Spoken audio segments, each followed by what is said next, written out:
Sound, music, sustainability. Welcome to Sustain FM.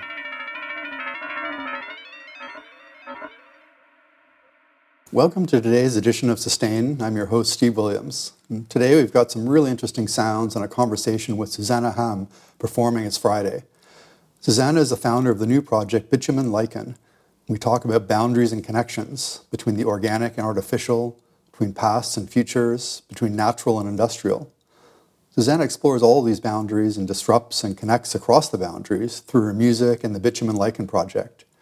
We hear some amazing sounds from their first live event, including the premiere of a soundtrack to Flora, the latest book by Jonáš Zbořil that narrates a story of a creature born from nature and industrial waste in the wilderness of the toxic outskirts of a city, as well as an excerpt of a performance by Nina Pixel that was also part of the live event. I really enjoyed our conversation and the sounds, so let's get into it.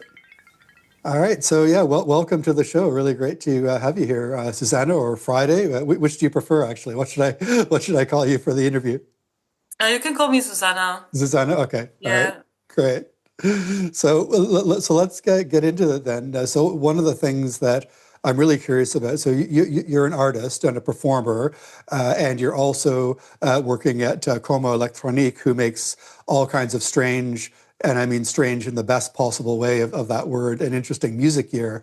So I'm always curious with artists like yourselves that blend those two areas. So did you kind of get started with the music and then get more interested in the actual hardware and building side, or kind of was it the other way around? Were you interested in wires and cables and building stuff and making things and then get into the music, or a bit of both? How did that get started?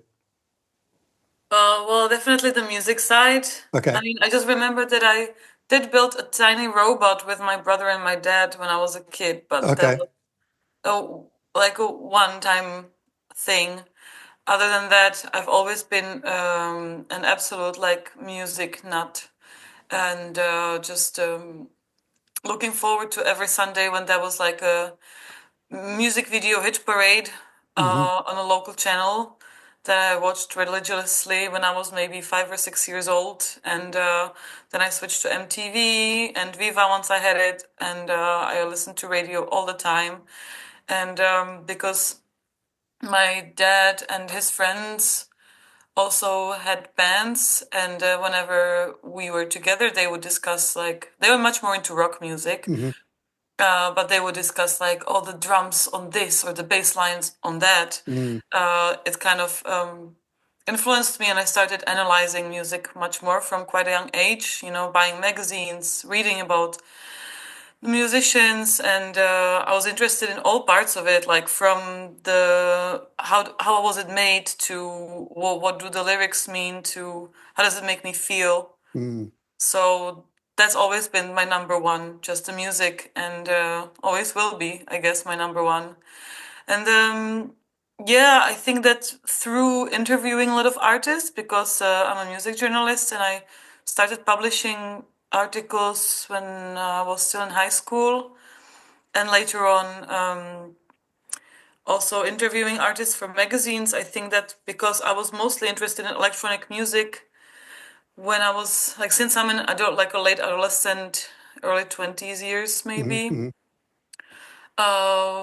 Naturally, the topics that we covered were also like, how did you make this? And that's how I started to be more interested in the making of process, and what kind of machines are out there, what all exists in order to make a piece of electronic music. And the job that I landed at Coma was many steps forward, from having some idea about some gear and maybe building one tiny synthesizer myself, to learning a whole lot about how electricity works, and modular synths, drum machines, etc. But I wouldn't say that that's my expertise, even though I did write some manuals for some machines. That's a process that always requires for me to dive in really deep and spending some time with it, or discussing it with the creators. But yeah, I hope this answers your question. Yeah, that's an interesting journey. It's and I think a good lead into the next question, because I want to talk to you a bit about your project Bitly or Bitumen Lichen, Mm-hmm. because one of the things that I find fascinating about that project is this idea of the difference between organic and artificial. So if we're thinking about cables and wires and modular synths and drum machines, in some ways they are artificial. They're physical. They're physical objects that have been built. But then also there's this link to the organic of the person that's playing it and the sound. So one of the Yeah. things I'm curious about with your project, it's talking a lot about boundaries and connections. And I'm just going to quote from your most recent event listing, and there it says, which sounds register as organic and which is artificial? How do they inform one another? And what does their synthesis evoke, awaken, and heal within us? So I'm curious, how do you answer those questions? And also maybe a side question of where did the name Bitumen Lichen come from? Right. Well, we can start with the name. So I think then I wanted the name to reflect my interest and the whole Bitumen Lichen project. I mean, the idea was first to start a label, but now my ideas and wishes for this platform actually like exceed just this one format. And I would like to expand into visual arts, and I think we've started a bit with the event and also into literature Hmm. apparently. Hmm. And I don't know, I'm thinking of maybe doing some research projects that connect sound and nature. Okay. Let's see. But I look at the very like long-term horizons with this in a span of like the next 5 years maybe. Hmm. It's definitely not gonna be your usual record label where you have 5, 10, 15 releases a year. Right, right. It's not about that really. I don't know. It's much Hmm. more about Hmm. slow growth. Slow growth, Yeah. yeah, okay, okay. Which Right. connects back to the organic, I guess. Yeah. Yeah. I'm definitely much more inspired by trees than Hmm. some record labels. Right.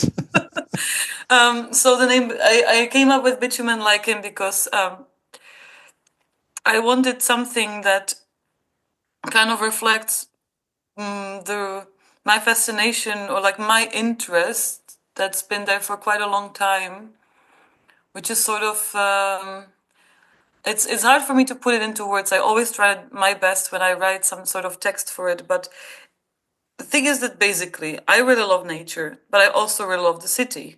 I really love walking in the forest. I love being inspired by the principles of nature, you know, from maths to biology to how organisms interact with each other, how are they interconnected, how do they evolve, what are the, you know, what then leads to maybe some sort of hybrids as well, Hmm. or like some strange occurrences in nature. But at the same time I really love just um, walking in the streets at night with all the neon lights and all the hubbub of the city. And I love going out to clubs and industrial spaces. I love building sites and the sounds, unless it's happening in my own house, which I had to suffer through too. But generally, you know, all of this, I like music that's labeled as industrial as much as I like field recordings of nature. So I was just kind of, I don't know, I was like observing this interest of mine, and then I thought it would be nice to maybe focus all of this into some sort of a platform or a project where these things come together. Hmm. Because also when it comes to music that I like and I play, I feel like it has a lot of elements that are like maybe more considered like very electronic, you Hmm. know, Hmm. such as use of certain softwares or hardware. But at the same time, I really like when it does have a so-called organic sound. Hmm. And I was interested in sort of these intersections and commonalities, and also the perceived contrasts, Hmm. maybe. And so then I was thinking of lichen because I see it in the forest as much as I see it in the city. It's something that's been here for such a long time. and as an organism, and it kind of thrives in in very like many different environments, from like natural environments, but also the urban environments. And bitumen, it's a similar case, because in my past projects I was thinking like I was already like using names, or I was using, maybe you can cut this one. I was using moss and naphtha, so that was also something that has been there for a while, and I'm like, okay, but now I would like to use maybe something else. And lichens were really the one organism that caught my attention, and I thought they would be perfect for this. And bitumen is similar to naphtha. I mean, it's a natural resource, but it's used for industrial purposes primarily. So you can, like it's used to make roads, as an asphalt, or in when I was researching it, like construction industry, and when you think of all of this, like all these materials and resources such as oil and asphalt, and it's something that comes from the earth. It's a natural resource, literally, but it's used mostly for I think it's considered like for all the stuff that isn't thought of as natural. So that's where the name comes from. As for to answer those questions, I'm not trying to answer them. Okay. But when I thought about this question, I realized that there was this distinction already in the 1950s, because on one hand you had the acoustically produced French musique concrète, and on the other hand you had the electronically produced sounds of the German elektronische Musik. And even though they were presented as opposites of one another, they, for me, both belong to the same canon of electronic music history, and they were happening at the same time. So for me, these approaches aren't mutually exclusive. And then I thought also about like the radio work that started in the 60s, where the producers and musicians were trying to emulate and create sounds of the everyday life, but artificially, or with the use of maybe tape manipulation and so on. Then I thought about Kraftwerk, and one of like many favorite songs of theirs, Morgenspaziergang, with its artificial sounds of birds. All of this is kind of like what, I guess, because I also like to study history of electronic music, what's kind of been there for a long time, brewing in my subconsciousness when I was coming up with this platform. Yeah, and I kind of like, therefore, with this project, I'm drawn to music that is that reflects these interests. So either using field recordings in electronic music productions, or using sounds of water in a live performance with drum machines, or organically sounding artificial sounds, and so on, or all of it at the same time, ideally. Right. Okay. That's amazing. And yeah, so it's really interesting that idea of kind of using music and a platform to kind of disrupt or sort of challenge those sort of kind of sometimes artificial distinctions. And but I think one of the other things that I wanted to ask you about, and it's kind of shifting gears a little bit, but not really too much. So I spoke with Jack Noyes last month, and talking about some of her work and a lot of her work with DIY and things like that. And she actually sort of said that she prefers do it together instead of do it yourself, and community is such a big part of her work, and I noticed that as well with this project, because it actually had sort of a community dinner before the event, and those kind of things. So I'm curious, why do you think the community is important within this kind of scene, or within the project? Because that's not typical for most kind of record labels or even electronic music events. They may have like a wine and cheese, but that's about it. So yeah, I'm curious your thoughts on that. Well, when it comes to food at the first Bitly event some weeks ago, that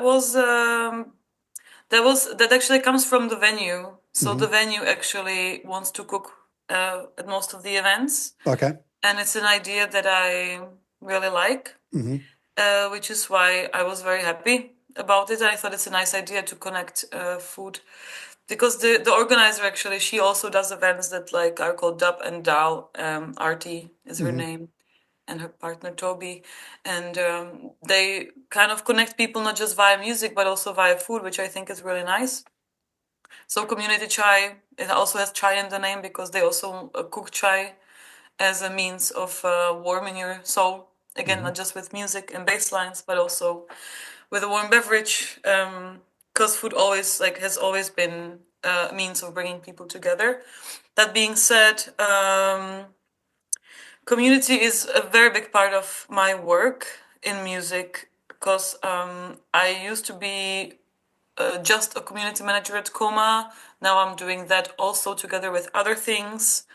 I used to host a community event called Meetup Berlin that was for female identifying and diverse genders in music production, DJs and VJs for some years, where we always started the evening with a roundtable discussion. We had very, very few panels where you would really have guests that talk and people listen and maybe ask questions. Usually it was a circle where everybody could chime in and yeah, share whatever we were talking about that evening. We had different topics.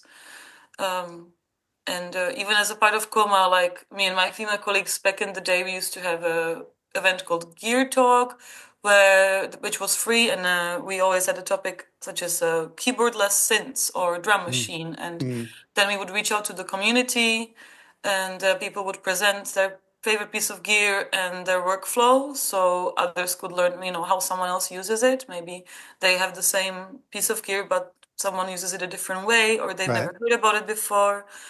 So I'm kind of the type that likes to organize things and likes to bring people together. I don't know where it's coming from. It's just how I'm wired. Right. And I also feel that there is a lot of power in connecting with one another. I feel like if we're just units and everyone's doing their own thing, I don't think that's how we work. And I just feel like music communities have so much value in them. Like just finding like-minded people that share, let's say, the same taste, which oftentimes is enough for me. It's just that the same DJs or the same artists. Right. That's amazing. Let's talk. Yeah. Let's hang out. Let's just share our passions. Or of course, now it's extended to, let's say, maybe we don't share the same taste, but we share the same values, and we work in similar industries, or something like this. Like finding common ground with people outside of just music taste has been definitely a journey for me too. And what I would like to do now, I thought about it and talked about it recently at some discussion at the FemNoise event on Saturday, was that what I've noticed a lot is a lot of micro communities popping up in Berlin, like promoters doing their little parties and stuff. And I would like to actually connect those communities, because I feel like communities are important and they're great. And like I said, everybody profits from it. You can get so many opportunities. You can collaborate with people. We can support one another. Open doors for one another to new places. And I feel like, yes, it's just very vital for me. But I also think that if we connect the communities together, we can achieve even more. And if people also sort of like explore maybe a little bit of other bubbles, it can be beneficial for everyone as well. It can like open up new horizons for people. And yeah, that's something I've been toying with as an idea, but I have no I don't know how to do that. Right. But yeah. There's always more time. Yeah. Well, speaking of Someone. Yeah, speaking of sort of broadening horizons or connecting different things, I want to talk about your soundtrack to Flora, the performance that you did at the event. So first of all, I think the idea of creating a soundtrack for a book is a great idea. It's not something I would have thought of, so it's super cool. So like, how did that come about, and what was kind of your intent in that performance? So I just had this idea. I don't know where it came from. I was Hmm. walking in the forest, and because I live quite close to a forest now, which makes me very happy. And even though I do miss the city, so I try to kind of like do both. But I was just walking around, and then I thought that I would like to.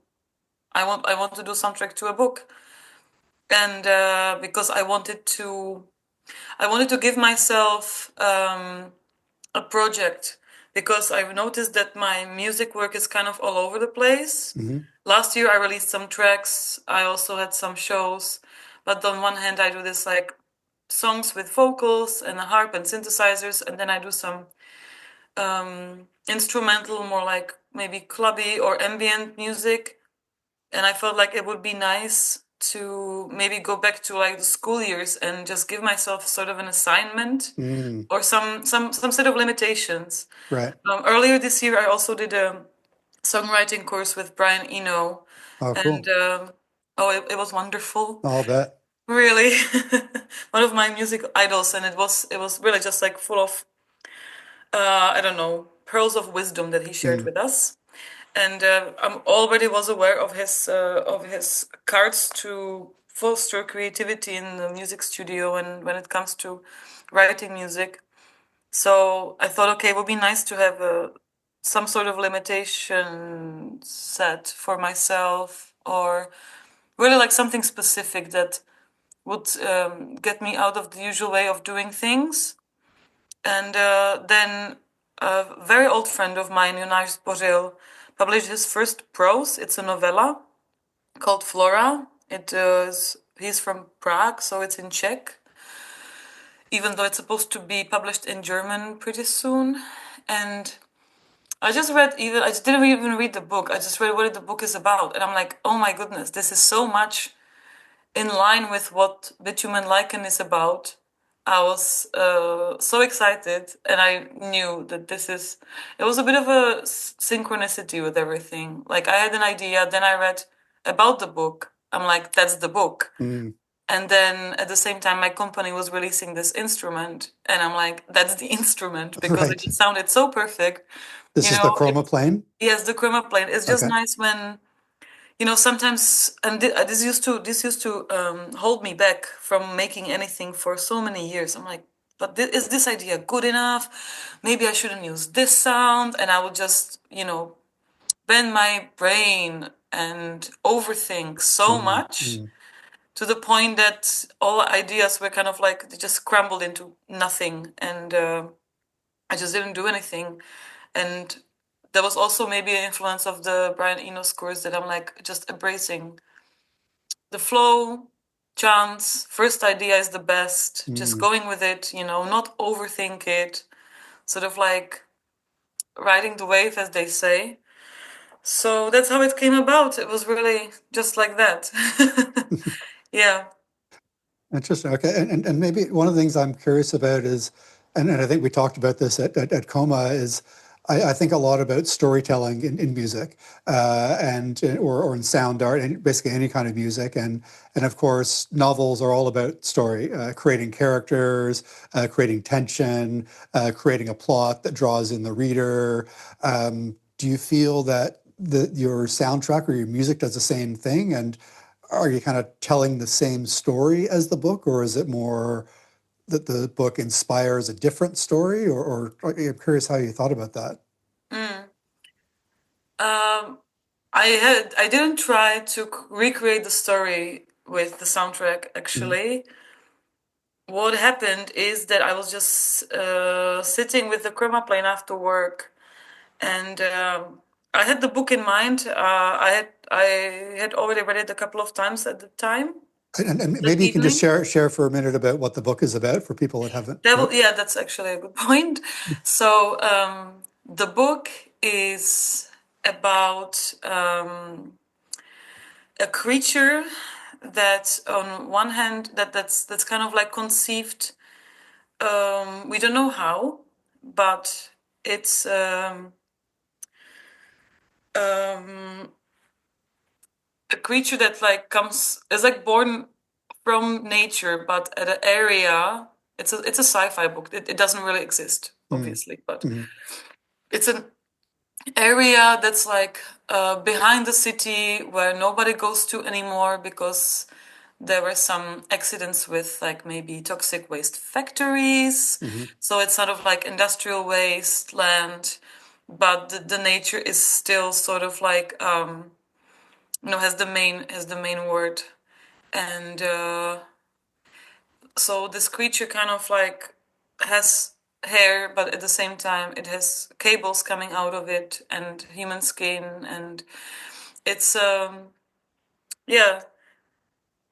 new form of organism, so to say. And then a couple finds her and they decide to move out of the city into this wasteland called the steppe, which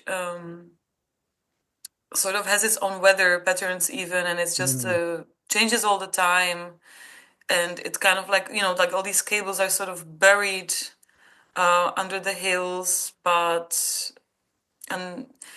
somehow they're also alive. And this couple starts taking care of this creature.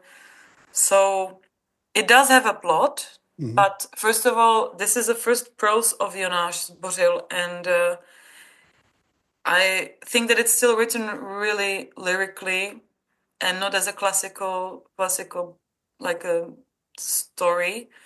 And second of all, I think that there's a lot of topics that are as important as the main plot, which are topics of caring and parenthood and the instinct to love and to care, even at one's own expense. But at the same time, there are all these thoughts about everything actually comes from nature, including pixels on my screen, and the display of my phone. So this is what the book is exploring. It's a novella. It's not too long, actually, but it's really beautiful and very original. So, yeah, it sounds it. Yeah, it's really nice. Yeah. And sorry, go ahead. And yeah, so I had this book in mind, and then this instrument was also really new to me. So I just had read this book, and then I thought maybe I can start creating some sort of sounds to the book that I read and that I have in my mind right now. And then it just kind of happened. I don't know. It's more about creating an atmosphere, and it's more about exploring the instrument at the same time as recording it. So the compositions, they're quite loopy, maybe repetitive in a way. And it's more about, I was actually thinking of like if I would write something for a movie or maybe for a chapter in a book, and using maybe repetitions of motifs as well a little bit. And more just creating atmosphere, creating feel, because the instrument itself, the chroma plane, is an analog synthesizer, so it has this like very rich, beautiful, resonant, like multi-timbre sound. But at the same time, it is such a specific sound that it sounds a bit alien and quite new, so quite artificial at the same time, which is why I think it was perfect. And for me, just exploring its capabilities through writing compositions was also sort of a new process, where I also just wanted to trust my gut and be in the flow and capture that in a way with like some stories or moments from that book in mind. So I did call the compositions as like a character or a scene from the book, but it in no way is meant to narrate the whole story Right. from chapter 1 to chapter 10.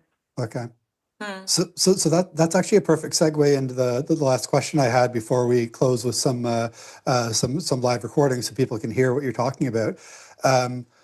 So one of the questions that I ask almost all my guests, and ones that I'm always asking myself, is kind of this balance, or how you think about the balance between, on one hand, creating an interesting and engaging aesthetic experience for audiences, on one hand, and on the other hand, kind of communicating your message or your intent. And I find this especially challenging with some of the sustainability, environmental, some of the themes that I'm working with and that you're working with, where sometimes it's tough to thread the line between, if it's so obvious, it kind of feels like a public service announcement or a lecture, and it just doesn't, it's not really interesting artistically. And on the other hand, sometimes it can be so abstract that no one has any idea what you're trying to say at all. So I'm curious how you think about that balance between those in that work or with the project in general. Well, I didn't think about it at all before I read your question. Okay. Actually, but it is a very good point. It's a very good question. I guess so. For example, for this specific soundtrack, I also started taking photographs that I want to artificially change. But so it would again be something that I'm taking pictures of, some like sicknesses of trees and things like this. I don't know. Right. It's not like, again, it's not like a literal thing that would be something that really comes from the book. It's just something that I don't know. It's just somehow for me connected to the whole world, and to what it was trying to say. For me, it's less about being literal, but I think that I hope I'm not too abstract. And I actually sometimes I'm afraid that I'm too literal, but hopefully not. With the use of the visuals, for example, as well. So I also had visuals on my during my performance that I shot, which were showing mostly nature, but also had some like industrial elements in it. I was brushing leaves and cables of like a plant. Okay, perfect. I kind of recreated. That was the most literal one. Yeah, But right. yeah, I don't know. I think that if you have some concept, if you have some idea, but for me, it is a bit abstract. It's not like I would write it down as a text and stick to it 100%. It's more of a bag of ideas. So they are concentrated in that bag, but it's still different types of things. And I feel like if you keep this in mind with whatever you're doing, then it will somehow be transmitted to the audience without having to be too literal and boring and I don't know, academic. Right. On the other hand, when you just like hope that you will throw something at people that's random and it doesn't have any context, and just hope that they will get the message, that's also maybe a bit foolish. So I think that using visuals or using the book, I mean, I also used a bit of quotes from the book as a part of the visuals. Or even for the event, I brought my own plants, but I used also these artificial pink growing lights. Right. That are used to grow plants, but they look really, they look like disco lights, basically. So nice. I feel like maybe it's just trying to combine ideas that maybe are different mediums, or even if it's just music, maybe like playing with the medium and trying to find some sort of a fun middle ground. I don't know. This is a hard one for me to answer, to be honest. Right. Okay. Well, yeah, I mean, that's an interesting answer. It's, a lot to think about there. And you mentioned around transmitting. So why don't we do some transmission? Okay. So we always close our show with highlights of live recordings. And I think today we're going to hear some excerpts from that first event in Berlin. Can you set that up for us? Tell us what we're going to hear. Yes, so you're going to hear an excerpt from the premiere of the soundtrack to Flora, book by Jonáš Zbořil, that I performed live at Community Chai, and then you will hear an excerpt of the set by Nina Pixel. And she's a dear friend of mine. She's a fantastic musician, and the project that she performed is a new project of hers. It's called Serpent Dreams, and it's to quote her, a dialogue between water and air instruments, an endless sea of loops oscillating between windy storms and the gentle breeze from the worlds down under.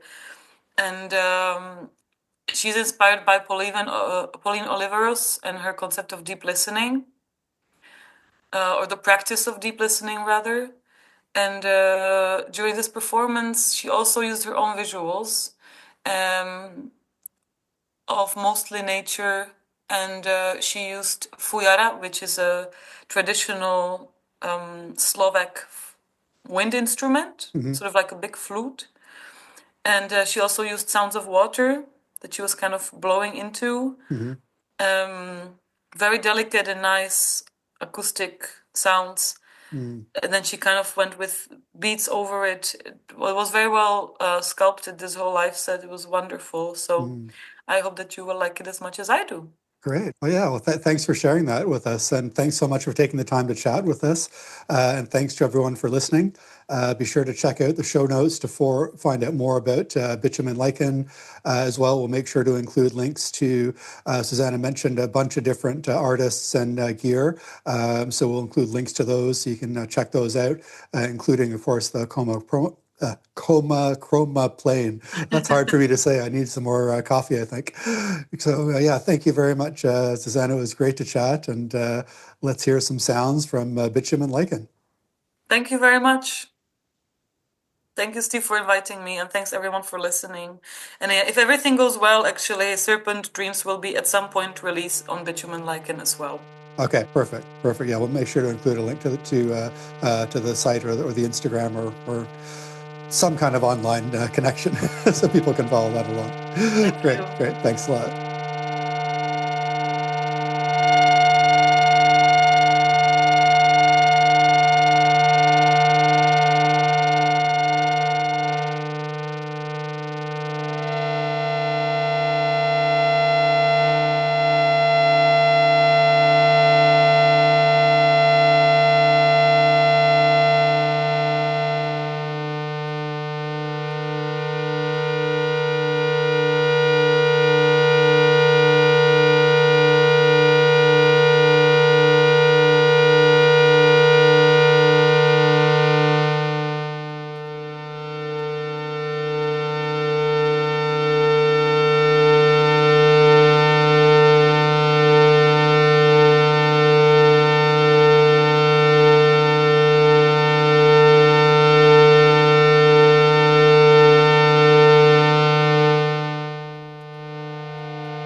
belongs to it and what doesn't.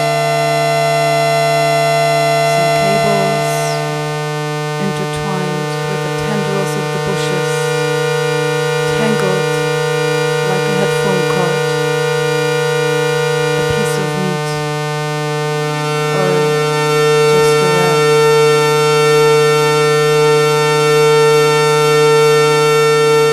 An animal smell.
Okay, thanks for listening to Sustain. Hope to catch you again next time. Be sure to sign up for our email list on our website, sustain.fm. Follow our Instagram, also sustain.fm. And get more info on the radio show, in-person events in different cities, live streams, and more. All right, until next time, see you on the dance floor.